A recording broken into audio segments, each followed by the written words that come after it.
ओम शांति। पश्चिम जगत में कभी एक बहुत बड़ा विचारक हुआ था जिसका नाम है लिपमैन। उस लिपमैन ने स्मरण में एक बात लिखी है। उसने लिखा था कि जब मैं जवान था तब मैंने लिस्ट बनाई कि जीवन में किन किन बातों की आवश्यकता है।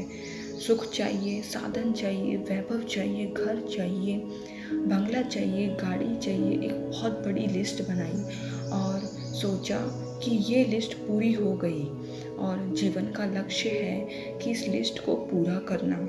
फिर भी मन में विचार आया कि कुछ तो रह गया है और इसी विचार से उसने सोचा कि किसी से पूछा जाए कौन सी वो बात है जो इस लिस्ट में नहीं है और जो जीवन का लक्ष्य है किसी ऐसा ना हो जाए कि ये सब पालूं और जो एक महत्वपूर्ण बात है उसको ना पा पाऊँ।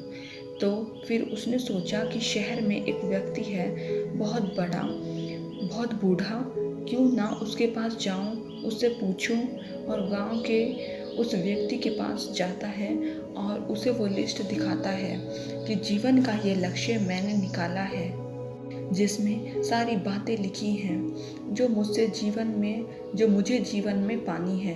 वो लिखता है मैंने कम से कम 20 से 25 बातें लिखी हैं। जब वो व्यक्ति उसके पास जाता है, उस बूढ़े व्यक्ति के पास, और उसको कहता है कि तुम्हारे पास अनुभव भी है, तुम उम्र में भी काफ़ी बड़े हो, कृपया करके बताएं इसमें कुछ रह तो नहीं गया है।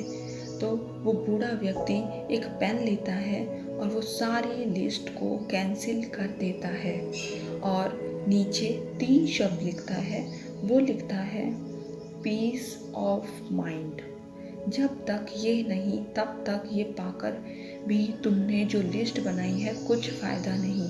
जब तक तुम इन 3 शब्दों को नहीं पाते जो लिपमैन ने लिखा है, मुझे बहुत क्रोध आया।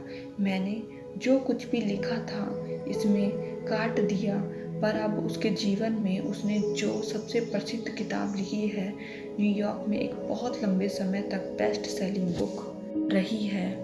उस समय 90s के अर्ली में पीस ऑफ माइंड, उसमें ये संस्मरण लिखा है। और वो व्यक्ति लिखता है कि उस व्यक्ति ने सही लिखा था कि यदि मन की शांति नहीं तो जीवन में अगर सब कुछ मिल भी जाए तो वो व्यर्थ है, और यदि मन की शांति है तो जो सब उसने लिखा था वो सब उसके पीछे पीछे आ जाएगा। मन शांत हो जाएगा, मन में शांति आ जाएगी। हम देखते हैं इस जीवन में कितनी ही लिस्ट हमने बनाई है और उस लिस्ट को पूरा करने में हम लगे हुए हैं, परंतु शायद पीस ऑफ माइंड उस लिस्ट में नहीं है। मन शांत हो जाए, मन स्थिर हो जाए, मन एक ऐसे बिंदु पर पहुंच जाए जहां पर सब कुछ, जीवन का जो लक्ष्य है, जीवन का जो अर्थ है, वो संपूर्ण हमें समझ में आ जाए। क्या ऐसा हो सकता है? आप अपने आप से यह क्वेश्चन करिए, क्या ऐसा हो सकता है? मेरा जवाब तो है हाँ, ऐसा हो सकता है। ओम शांति।